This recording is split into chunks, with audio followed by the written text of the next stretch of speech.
Morning guys, so it's day 2 on the Howdens kitchen, and after a little bit of mucking about by the client, they managed to secure the replacement 300 unit.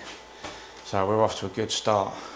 So first job, take the feet off the 500, get that out of the way. We've already moved the 400 into position and put those units roughly in place. So first job, get that gone. Get that area leveled off with the laser and start leveling all the units, and then we can start tweaking where they've got to go and start fitting some decor panels and take some numerous cuperous loads of measurements. So stay tuned, we'll see how things pan out. See you in a bit. Okay guys, I just want to prove a point on something that was pointed out last night when I was showing people how you can jack these up using the Stanley Fat Max strong arms. And someone was saying, oh, just put the back feet on and it'll lift. Now this ceiling is about 40mm higher than the ceiling I'm dealing with over there, where these have actually got to go. Right, this is one of the feet. So I'm just going to put it on there like that, and as you can see, it hits the ceiling. Yeah, that's hitting the ceiling. As you can see it flexing as it's hitting the ceiling. So if that ceiling's lower, there's no way in hell I'm going to be able to put a foot on like that and then get the angle, because this part is going to hit the ceiling. So just wanted to point that out. So we've managed to get that unit out now, and I've managed to carefully get the feet off. This is one of the feet that I've removed, and I'll just show you what I've done. Sorry. So with these Howdens feet, they have these little plastic things in here that are actually locked on, and they actually hammer through there like so. You can actually see that. I don't know if it's focusing on me. So they hammer through and they spread the feet to wedge them in. To get them out, all I've done is put a screw in and then a little pry bar or a hammer, and I've just popped them out from the bottom. It was tricky, but I managed to do it, and I've done no damage to the carcass. So what we can do now, when we dismantle or unpack, when we unpack this 300, I can take the foot pack out of that, put it in that 500, and the screw pack, put it in that 500. We can get some wrapper, some of this stuff, this plastic on a roll. We can reband that and we can send it back as brand new. All they've got to do is bung a sticker on it so the client doesn't get charged. So, little tip for you. Okay guys, we are getting there slowly. It's quite a tight gap actually. So what we've done, we've now put all our larders in roughly in situ. We've had to basically assemble this entire corner. So we've put the top box on, that decor panel, secured it to the wall, and it's all been done with lots and lots of measurements. So we put the decor panels on, and then obviously we need to then make sure that this line is running in parallel with this line. So using my 6 foot level, which isn't here, 2 seconds. Using the level, obviously we need to go across there and make sure all the decor panel faces are flush, there's no pivots, and that is absolutely beautiful. But we also then need to make sure that it sails through and lines up here with this unit, which it does. Needs a small tweak still, but these aren't fixed properly yet. We're just still trying to get it. But not only that, we then have to make sure that we've got 800 between the corner post and this decor and this post, which is just out at the minute, but these units need to be leveled again because I'm still playing around building this corner up. So with this corner, all I've done is screwed a batten to it there, so that batten's screwed to the cabinet. I've doubled up on this batten here. This batten's doubled up because we want to put at least a 70mm rip here to cater for our hinge. So that's got to be a 70mm rip. And then we've got to do another rip on top of that, which the hinges will screw to. So we've got to do a rip of 70 odd mil, and we're going to wrap this corner with some finished board. We're going to go to the floor with it as well, so that it matches this side. But yeah, it's do a bit, check it, do a bit, check it, and it's a bit of a mucking fuddle. And then once I'm happy, I can then cut an 800 rip, which will then be fixed in to the top somehow. Not sure how yet, but we'll figure that out. Might have to pocket hole it as a top piece somehow, and then maybe double clad it, which won't look very clever, but I am also governed by what's going on here, so there's a lot of things I still aren't sure about. But once this is roughly built and we can get it level and get it all perpendicular, we can put the 800 in there. I'll put one at the bottom as well, which will help brace everything until we're ready to go. And then we can start fixing it to the wall, and then fingers crossed, potentially put our doors on, just test it. And then we've just got to hang the wall units in here, level and secure the base units to the floor and to the wall, and then that'll be that done. So it's a tricky one, to be honest with you, but we'll get there. These things take time, unfortunately. See you in a bit. Oh dear, right, okay, getting there slowly but surely. Thought I'd made a bit of a balls up, but I haven't. I did do my measuring right. I'll explain that.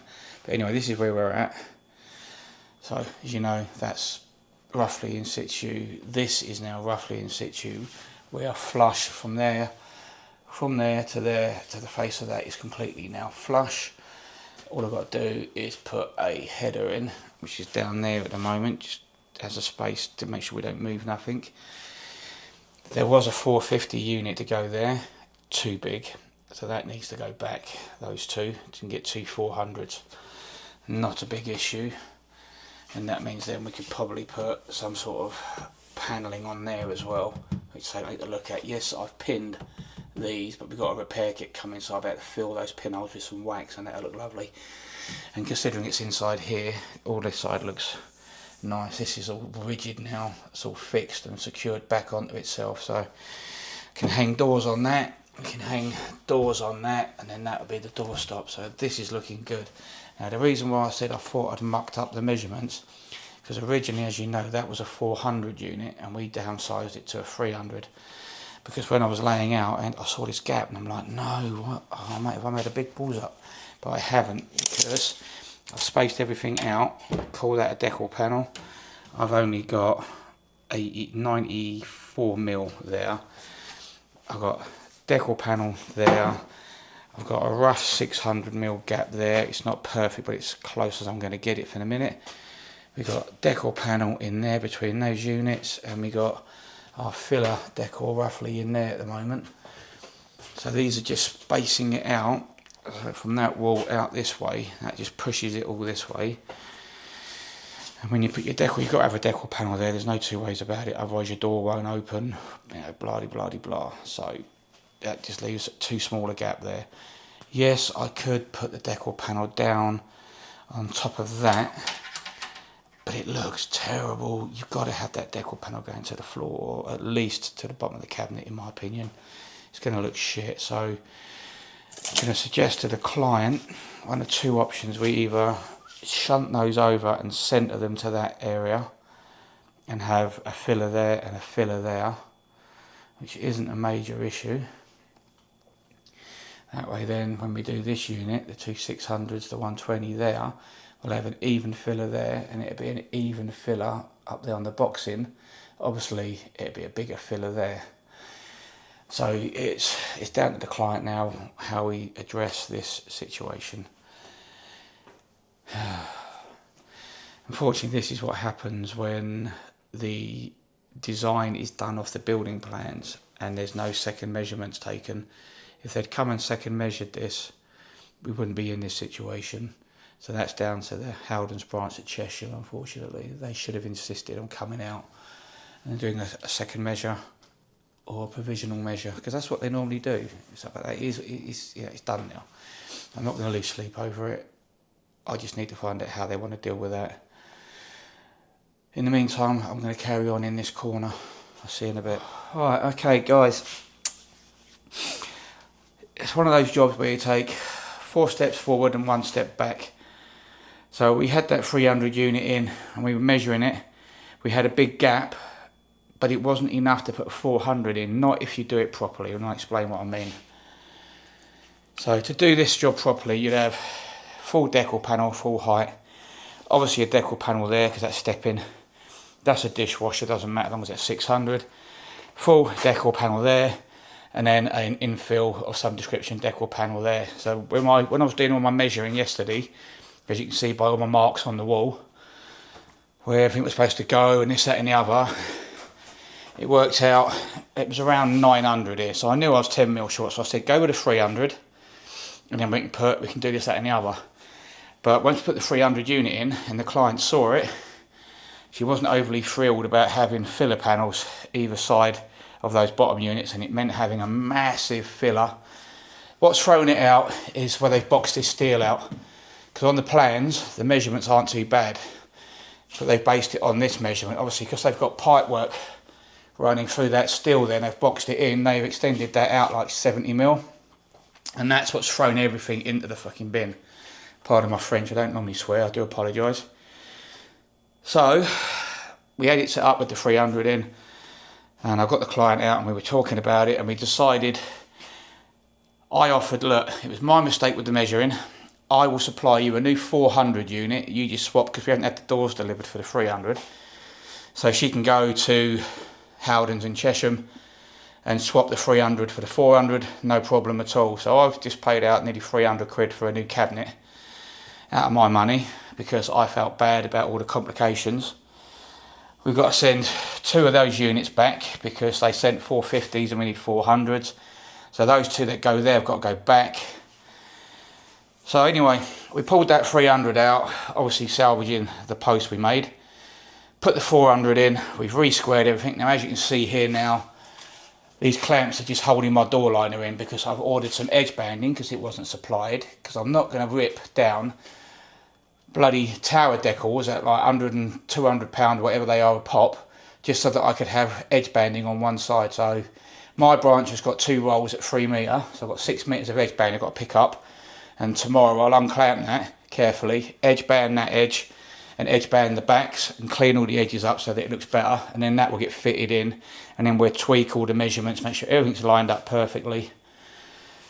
If you're asking why there's a notch out, there's a wall unit going here, and I had to hide that fixing bracket because obviously the fixing bracket needs to be fixed to the wall, because otherwise it's going to wobble, and I can't get a fixing on the top. I tried.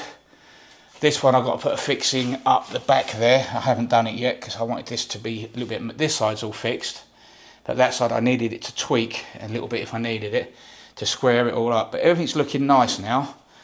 I've got to do something with that little board underneath the threshold there because it's sticking forward, so I might have to just cut some of that out so that I can sail my plinth through. But again, that's a minor inconvenience. I can multi-tool that or do whatever I need to do to make that look good. In here, I know it's dark, you're not going to see much, but obviously fixing point there. And we've got, if you put a 400 in here, we've got 440, so we're going to put some slivers of decor panel down here, screwed on, and then we're going to glue or something, another panel on top to close the gap up, and then that way we have this all cladded in the finished board. This is all finished here. This is the edge that needs edge banding. So that'll all be one colour. Obviously that's all one colour. Obviously I'm not sure yet what I'm going to do with that. I was going to put a chamfered piece in, but this has come this way so much that I don't think it's going to look very good, and it's going to be awkward to get stuff in and out. So maybe I don't know yet. That's another problem for another day at the moment. So after redoing all of that, I've now secured those 2 units in, and you can see how out of square all these are, because the cabinet is touching at the top and it runs out considerably. And if you look here, I've got a gap there, but to be fair, it's having stone worktops, and then I've got a bespoke make 2 cabinets that go on there, so those sort of issues are not a problem where it isn't going to be detectable in any way, shape or form. As long as these ones all run true, which is all the new extension, so you'd hope that's all flat and looks nice. So tomorrow's job's going to be empty that cabinet out, disconnect the sink. I'm going to see if I've got some Conti board in the shed, and hopefully put a new back in, and then we're going to adapt all those pipe work, or they're going to have to do something, bring them through the new Conti board to make it look tidy, and then fit that unit, put my dishwasher in position with the bridges, and then that one, decor that one, and then just finish that whole side. And if I get that side done, hopefully I can jump on the island, get the island all leveled off and looking nice, and then that'll just leave me that section over there, which isn't a massive job, but again, we've got to do something with the water softener that's going in that cabinet. These are all existing cabinets. I've got to just strip that cabinet down and make holes in the back of the panel even bigger, so that all needs to be emptied. But what I tell them now, they can move all that stuff, and I could potentially put some shelves in these, not that one, sorry, shelves in these two, and they could effectively throw all their tea stuff in those two for now, or even in these two base cupboards. But they're going to be drawers, which I've got yet to do. Oh, dear. I've got to start making sure that the measurements have been double checked by the designers, because that's just cost me 300 quid for another cabinet with 280 thereabouts. But that's bad enough. But I'm a man of my word, and I want the kitchen to be right, and so far they're really happy with the progress. I would like to have been down that wall. You know, I'd like to have had most of that wall done, and I would have done. If that hadn't had to be changed, that would have saved me about an hour's work, and then I could have had most of that done as well. But I've got a lot of faffing about to do with this sink tomorrow, so that's a headache for another day. So I know the videos are a bit short, guys, and I do apologise, and if I can make them longer I will. But as you can imagine, when you're trying to do it on your own and the plans aren't very good and there's problems with the kitchen design, you've got to work on the fly, and sometimes it means I just don't have time to do the videos, which is annoying, but it is what it is. So anyway, come back tomorrow. Hopefully we'll have the bulk of this pushed out, or base unit wise, and then we can maybe jump in there in that little cubby hole and start throwing some wall units up and some base units to get all them levelled. Anyway, that's tomorrow's job. Don't forget, guys, like, share and follow. Make sure you're subscribing to the YouTube channel, and we'll see you bright and early in the morning. Bye bye.